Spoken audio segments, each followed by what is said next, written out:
Hello everyone, in this video will discuss about teacher learner model of teaching क्या होता है उसको हम लोग देखने वाले हैं और इफेक्टिव टीचिंग बिहेवियर क्या होता है वो भी देखेंगे।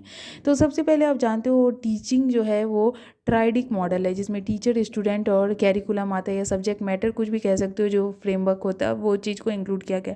पहले ये डुअल मॉडल था, बस टीचर स्टूडेंट का रिलेशन देखा जाता था, लेकिन अब जो है सब्जेक्ट मैटर को भी इंक्लूड किया गया है कि ये भी टीचिंग में इफ़ेक्ट करता है। फिर है टीचर और लर्नर जो है इंटीग्रेटेड प्रोसेस है, अकेले टीचिंग नहीं हो सकता है, ठीक है। तो इसीलिए लर्निंग का ज़रूरत है, ये दोनों एक दूसरे से इंटीग्रेटेड है। सेकेंड, टीचिंग जो है वो एक सोशल एक्ट है, आप किसी को पढ़ाते हो, लेकिन लर्निंग क्या है, पर्सनल एक्ट है, क्योंकि आप खुद के लिए करते हो, खुद सीखते हो, खुद किए करते हो, तो लर्निंग पर्सनल एक्ट है।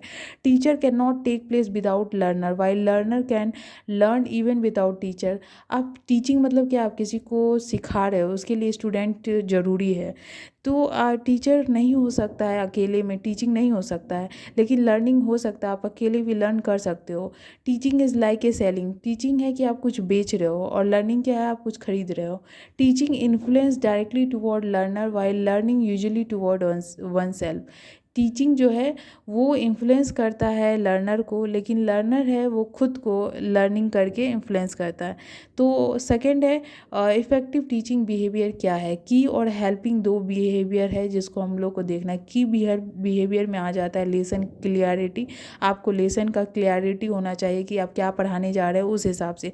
इंस्ट्रक्शनल वैरायटी, आपके पास अलग अलग वैरायटी होना चाहिए जिससे आप स्टूडेंट को इंस्ट्रक्ट कर सके और उसके लेसन को ईजी बना सके। टीचर टास्क ओरिएंटेशन, टीचर अपने टास्क के प्रति है ना वो रहे, ऑनेस्टी दिखाए और बच्चे को ईजी से ईजी वे में उसे समझाने की कोशिश करे, क्लास को इंगेजमेंट बना के रखे, क्लास में टीचर स्टूडेंट के रिलेशन को कॉर्डियल बना के रखे, वो चीज़ को ध्यान रखना। ये है की बिहेवियर जो इम्पॉर्टेंट है। हेल्पफुल बिहेवियर क्या है, using student idea and contribution, आप स्टूडेंट के आइडिया को लेकर और उस कंट्रीब्यूट कर रहे हो, ठीक है, तो इसको हम हेल्पिंग बिहेवियर करें। स्ट्रक्चरिंग, क्वेश्चनिंग और probing, getting student to elaborate, जैसे कोई स्टूडेंट फंस जाता है किसी चीज़ को एक्सप्लेन करने में, उसको आइडिया तो मालूम है लेकिन वो नहीं समझ पाता कि कैसे उसको एक्सप्लेन करे। बहुत बार सुने होंगे कि मुझे वो नहीं समझ में आ रहा है कि इसको एक्सप्लेन कैसे करे, तो उस समय आप बच्चे को यदि हिंट्स दे देते हो या उसको आप थोड़ा सा हिंट्स दे के उसको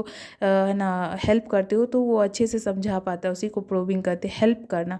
क्वेश्चन के थ्रू आप उसके टेस्ट कर सकते हो कि वो क्या समझाया है या कहीं प्रॉब्लम है, उस चीज़ को आप डिटेक्ट कर सकते हो। On their idea, teacher affect जो करता है, टीचर लर्नर का रिलेशनशिप अफेक्ट करता है कि किस तरह का रिलेशन है। आप बहुत से देखते होंगे कि कोई सब्जेक्ट बहुत इंटरेस्टिंग हो जाता है किसी स्टूडेंट के लिए, तो बोला जाता है कि वो टीचर का बहुत बड़ा योगदान है। कि आप देखे होंगे अपने स्कूल के लाइफ में, जो टीचर अच्छा पढ़ाता है उसमें बहुत से बच्चे 10 के बाद वही सब्जेक्ट लेते हैं, नो मैटर कि वो कुछ और लेना चाहता है। जैसे बायोलॉजी के टीचर थे, बहुत गंदा पढ़ाते थे, कोई बच्चा बायोलॉजी नहीं लिया। तो ये डिपेंड करता है कि टीचर किस तरह से अपने लेक्चर को डिलीवर करता है, किस तरह का रिलेशन है, वो बहुत इम्पैक्ट करता है स्टूडेंट के डिसीजन के, फर्दर डिसीजन के लिए। तो ये चीज़ इंपॉर्टेंट है। उसके टीचर सपोर्ट सिस्टम क्या है, ट्रेडिशनल और मॉडर्न। ट्रेडिशनल आप जानते हो, चॉक, डस्टर, वाइट बोर्ड, ये सब है ट्रेडिशनल मेथड, जहाँ पे फेस टू फेस इंटरेक्शन होता था, वन वे इंटरेक्शन होता था। क्लास में आप passive role, student role play करता था और जो टीचर है वो एक्टिव रोल करता था।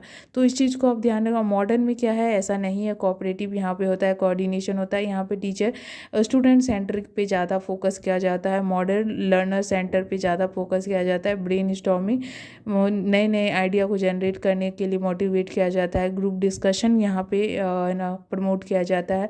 हम लोग आईसीटी, इंफॉर्मेशन कम्युनिकेशन टेक्नोलॉजी के थ्रू स्टडी करते हैं। माइंड मैप के थ्रू हम किसी कॉन्सेप्ट को समझते हैं। थिंक एंड पेयर के थ्रू हम किसी सब्जेक्ट को और टॉपिक को समझने की कोशिश करते हैं। फिश बॉल टेक्निक से, बर्स टेक्निक, ये सब टेक्निक से यूज करके हम किसी भी कॉन्सेप्ट की क्लैरिटी को समझते हैं और अंडरस्टैंड करते हैं। तो ये हमारा मॉडर्न वे ऑफ लर्निंग था और टीचिंग है, ठीक है। तो